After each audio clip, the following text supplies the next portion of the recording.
reglamento que me permite apelar su decisión. Yo no voy a intervenir hasta que no me decidan ese tema.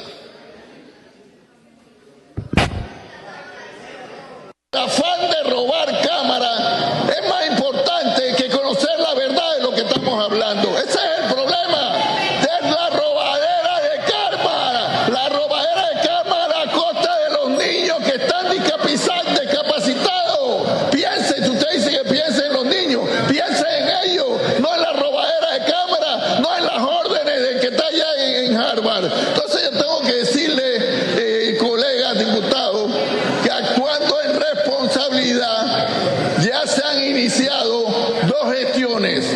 La penal en base a lo que usted denunció, colega, porque se lo reitero nuevamente, usted sí ha tenido los pantalones que no tuvo el representante ese que usted apoyan de Vamos. Buenos días a todos. Miren, el diputado Camacho dijo el día de hoy en el periódico Incidencia que por mi culpa el día de ayer se cayó la cortesía de sala que era para el proyecto de ley de la diputada Brady, porque pedí verificación de quórum. Pero yo quiero que ustedes vean en vivo qué es lo que ocurre y el por qué no se aprueban ni las cortesías de sala ni las citaciones en la mayoría de las veces. Por esto, porque es la bancada RM, sí, la bancada RM, la que no está viniendo al pleno. Hoy jueves, mira, a esta hora están leyendo el cuestionario. La bancada RM no está. El único que está es el diputado Camacho en este momento. Aquí, sinceramente, quiero dejar evidencia de lo que ocurrió el día de ayer. Habían 28 diputados a la hora de la votación, a la hora de poder contabilizar el voto. Se haya pedido verificación o no, ese no es el problema. El problema es que aquí los diputados no están viniendo a trabajar. Aquí los diputados no están viniendo a cumplir por lo que el pueblo los escogió a ellos. Y esto es lo que realmente preocupa dentro de lo que está ocurriendo en esta asamblea. Que diputados que se les paga todos los meses dinero del pueblo panameño no vengan a trabajar. Y por esas cosas, el diputado Camacho, ese que está ahí, él con su celular, quiere venir a desvirtuar los mensajes en su periodo de incidencia diciendo cosas que no son. Solamente le dejo esta evidencia. Yo no hablo por hablar, yo les hablo con evidencia. Y también les voy a publicar la imagen que el diputado Camacho no sabe que yo tengo, que es de la votación del día de ayer, donde su bancada no estaban presentes en el pleno a la hora de la votación. Que Dios me lo bendiga y que tengan excelente día. Bendiciones.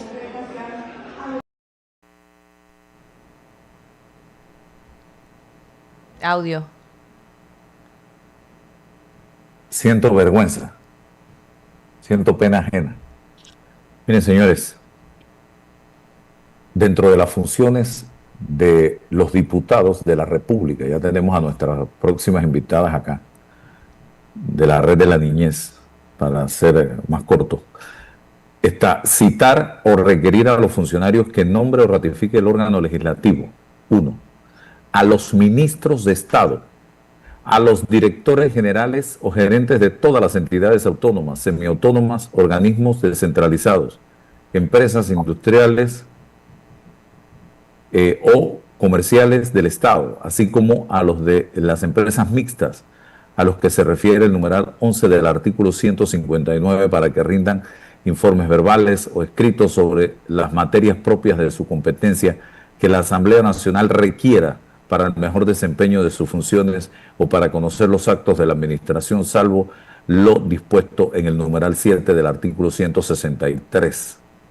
Fiscalizar, señoras y señores, fiscalizar es una de las funciones de los diputados. Dar voto de censura contra los ministros de Estado cuando estos, a juicio de la Asamblea Nacional, sean responsables de actos atentatorios o ilegales o de errores graves que hayan causado perjuicio a los intereses del Estado. Para que el voto de censura sea exequible, se requiere que sea propuesto por escrito con 6 días de anticipación a su debate por no menos de la mitad de los diputados y aprobado con el voto de las 2/3 partes de la Asamblea. La ley establecerá las sanciones correspondientes. Y repito, fiscalizar. fiscalizar los recursos públicos, los actos de los funcionarios de gobierno o los servidores de gobierno. Ellos son los representantes del pueblo panameño en la Asamblea Nacional. Y tratar de darle la espalda a un tema de esta naturaleza sobre pretexto de que es que ya se presentó la denuncia en el Ministerio Público, eso tiene nada que ver. El Ministerio Público va a mantener la reserva del proceso y va a hacer las investigaciones. Perfecto, aplauso. Y lo está haciendo. Pero los diputados tienen la responsabilidad de citar a los funcionarios y de fiscalizar el trabajo que hacen los funcionarios. No se corten los brazos, no se corten esa posibilidad, porque simple y sencillamente son de mi gobierno, señor Luis Eduardo Camacho. Me refiero a su gobierno, aunque es el gobierno de todos los panameños. No se corten esto, porque mañana, dando las vueltas que da la vida, usted puede ser oposición. Y cuando usted le toque ser oposición, si se reelige, no lo descarto, y quiera citar a un funcionario del gobierno al que usted ya no representa y le digan que no, yo quiero escuchar qué va a pensar o qué va a decir usted. Entonces, por eso siempre reitero, por eso siempre menciono, hagan las cosas pensando, oye, cuando yo esté del otro lado, cuando yo esté en la acera de enfrente y esté sucediendo algo en el Ministerio de Seguridad, en el Ministerio de Salud, en el Ministerio de Trabajo, que de una u otra manera afecta al pueblo o afecta a los intereses de un sector de la población, y yo intento citar a el titular de la cartera y me lo niegan, me lo rechazan, ¿cuál será mi discurso en ese momento? Entonces, yo creo que negarse y calificar de taquilla un tema tan delicado como este, es irresponsable. Aquí estamos hablando de niños, y no solo de cualquier niño, niños en estado de vulnerabilidad, abandonados, sin papá, sin mamá, discapacitados, que no han sido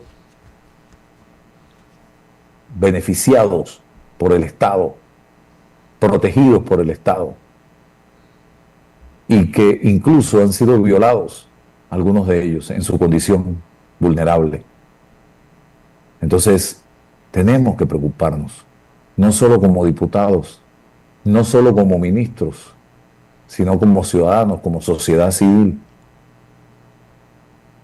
como seres humanos. Ahí está con nosotros Ana Gilsa Córdoba. Gracias por acompañarnos. Ana Gilsa es de la red. Defíname completo el nombre de la organización, por favor. Como no, muy buenos días ante todo. Muchísimas gracias por la oportunidad, licenciado Alvarado. Red Nacional de Apoyo a la Niñez y Adolescencia en Panamá, Red NAMIAD. Ok. Sí. ¿Usted cree que se trata de taquillar? No, por supuesto que no. Estamos buscando garantizar la protección de los derechos de la niñez y de la adolescencia. El interés superior es el objetivo fundamental de las acciones que se están iniciando por parte de la sociedad civil y, por supuesto, desde el Ministerio Público. No es taquilla, para nada. ¿Qué le ha llamado la atención de todo esto una vez más?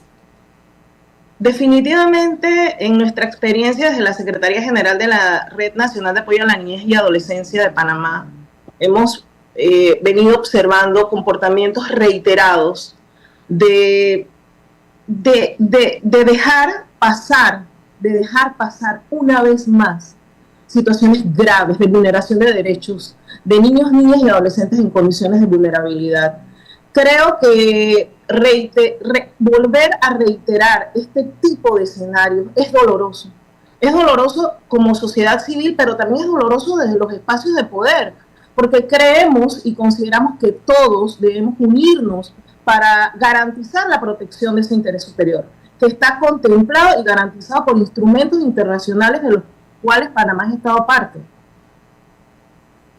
Ok, esto es la tercera vez que yo oigo hablar del tema, Ana Gilsa, 2017, 2021 y ahora 2026. Parece que es cíclico, gobierno tras gobierno tras gobierno. Y no, ¿será que no le estamos prestando atención a este tema como debe ser? Es una apreciación poderosa, pero que de alguna forma coincido con usted, licenciado. Yo creo que es tiempo ya de que el sistema, el Estado, hubiese tomado todas las medidas necesarias para proteger el interés superior de la niñez y de la adolescencia.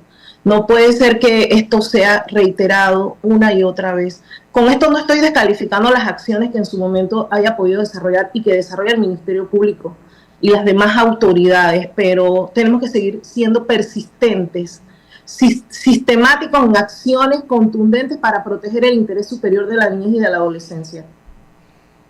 Ok, ¿qué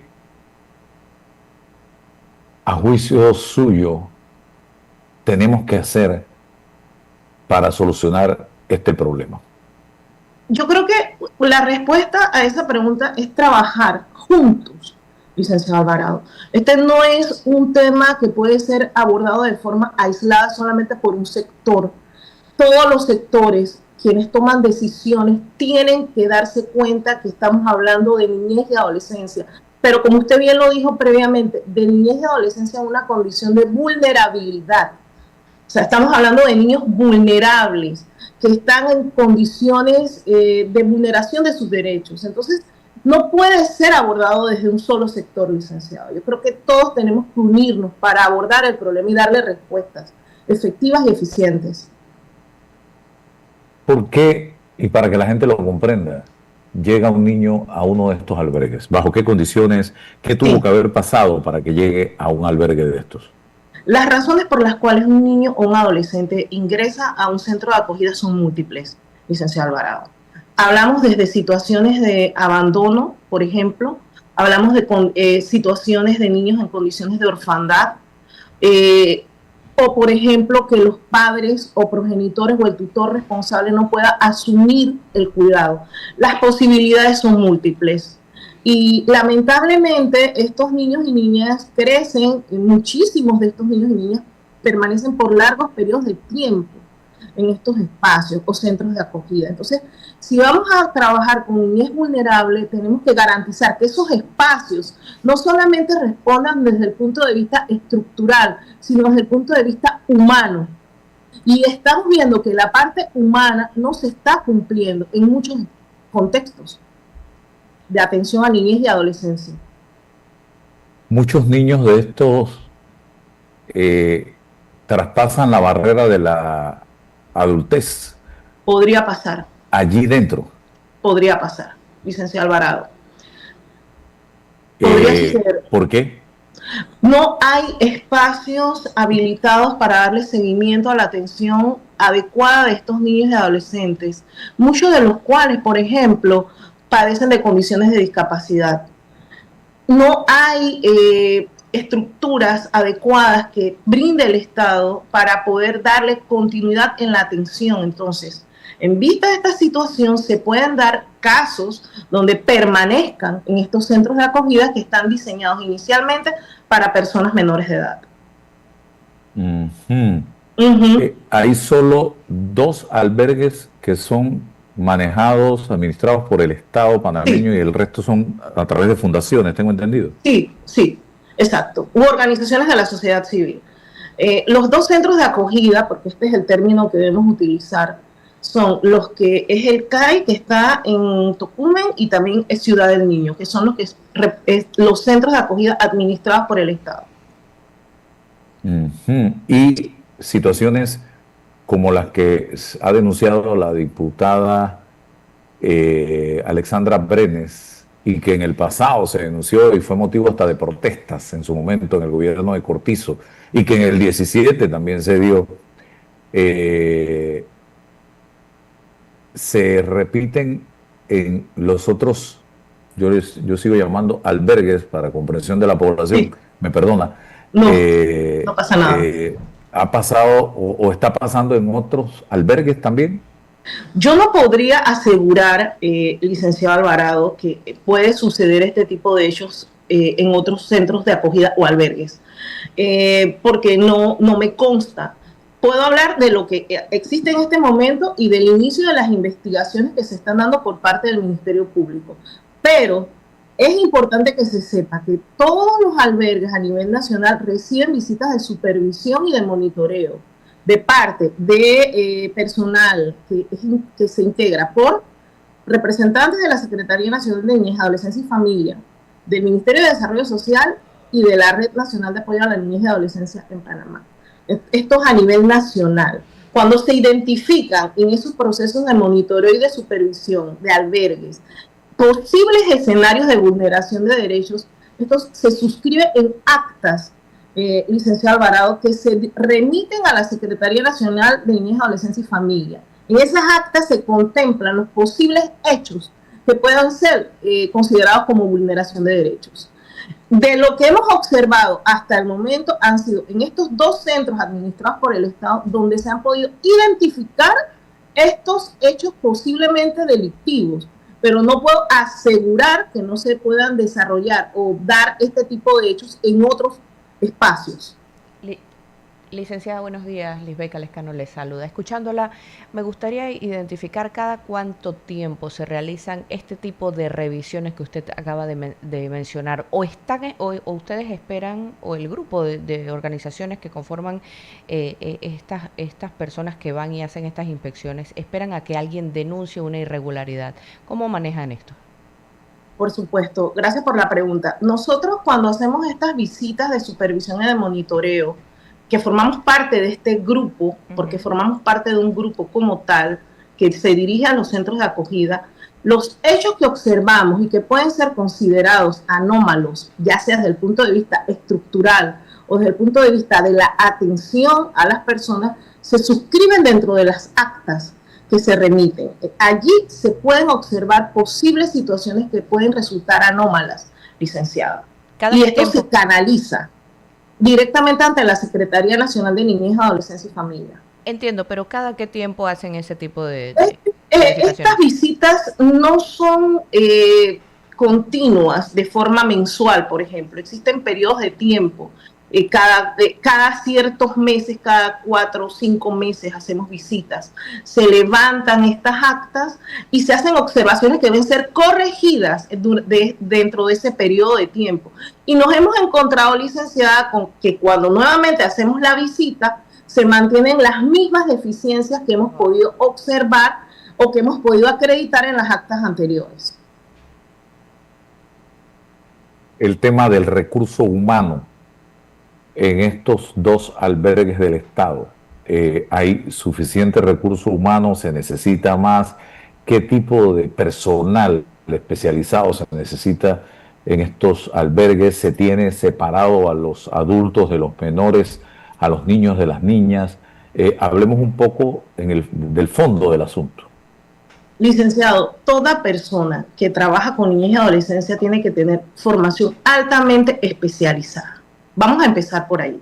El entrenamiento del recurso humano que atiende a esta población no solamente debe tener el conocimiento teórico, académico que se obtiene a través de una licenciatura, se requieren altos niveles de especialización, porque estamos hablando de población vulnerable, altamente vulnerable. Por lo tanto, contestarle si se cuenta con el recurso humano suficiente nunca va a ser suficiente. Nunca va a ser suficiente garantizar con los más altos estándares la calidad adecuada de niñez y adolescencia. Empezamos por ahí. Entonces, si usted me pregunta a mí si los centros de acogida reúnen las condiciones en cuanto al personal humano, mi respuesta va a ir en función del compromiso que tenga esa institución para garantizar que cuente con ese personal altamente capacitado, comprometido con la gestión que se desarrolla. con un historial impecable en cuanto a protección de derechos de la niñez y de la adolescencia. Estos hechos o posibles circunstancias anómalas, como por ejemplo que se cruce población adulta con población de niñez y adolescencia, han sido canalizados y han sido señalados en las actas correspondientes para que se tomen las medidas. Y precisamente, licenciado Alvarado, al observar que se reiteran nuevamente las deficiencias, entonces surge la necesidad de canalizar esto a través de otras instancias, que es lo que se ha hecho. Ok, entonces no se está contando con el suficiente recurso humano. Yo no me atrevería a decirlo, pero sí podría afirmar categóricamente que nunca es suficiente. Nunca es suficiente, porque tendríamos que revisar los estándares de contratación también de ese recurso humano, el perfil técnico de las competencias y de las capacidades de estas personas. Yo no me atrevería desde este espacio a hacer esa revisión, porque no sería profesional ni ético. Creo que sería un ejercicio necesario por parte de la institucionalidad que brinda atención a través de los albergues, hacer ese estudio, esa revisión. Porque es importante, licenciado Alvarado, que esto no se trata solamente de formación técnica, que podemos obtener a través de una licenciatura. Los niveles de compromiso humano y de especialización son fundamentales. Yo también escuché al ministro de Economía y Finanzas hace unos días hablar de que se le ha destinado los recursos necesarios a CENIAF, cosa que la directora dio a entender que no era así. ¿Qué me puede decir usted al respecto? Y también voces que han planteado que la directora de CENIAF debe ser al menos separada del cargo mientras se realicen estas investigaciones.